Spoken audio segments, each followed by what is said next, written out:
Every morning, I begin my day at 3:30 a.m. I get dressed and drink a protein shake in the car as I travel to the gym. After a workout, I get ready and go to work. I work an 8 to 10 hour day, then I go home, make dinner, and go to sleep.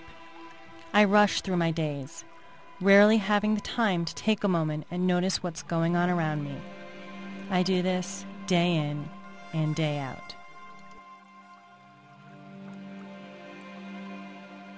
Then, in the summer of 2001, I went to Australia. This day, we were going to have a sausage sizzle, hike to the peak of Tabletop Mountain, have dinner, and sleep in a sheep shearer shed. We drove through green paddocks where we saw the sheep grazing and arrived at a shed with a tin roof. We unpacked and started a fire. In the evening, we had a sing-along, played the didgeridoo, and shared stories while eating damper bread that we cooked in the ground. We slept in swags, little sleeping bags that had a frame and netting that went over our head. During the evening, it rained, and the sound of the raindrops on the tin roof was magical.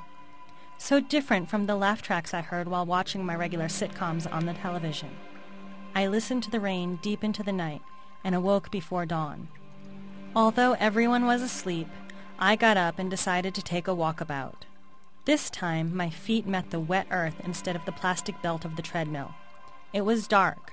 I noticed the smell of the air, the rain on the gum trees. I breathed deeply. It was so different than Phoenix. I walked on a trail for a while, and the sun began to rise. The galah and the kookaburra sang. It sounded like a jungle, while the songs back home were the sounds of traffic, horns, screeching brakes, yelling people. Later, I stood next to a large fallen log in a paddock and watched the sunrise. I saw a movement. At first I was frightened, wondering what was climbing up the hill in front of me. I had never seen a kangaroo before. First one, then another, and then several more went by. By the time I had decided to stop counting, there were over 150 roos. I wondered what I would be doing at home. Probably watching people stuck in traffic. They'd be singing to the radio, talking on their cell phones, or walking to their bus stops. Then one kangaroo began to approach me. It would take 5 to 10 hops towards me, and I would take 5 to 10 steps towards it.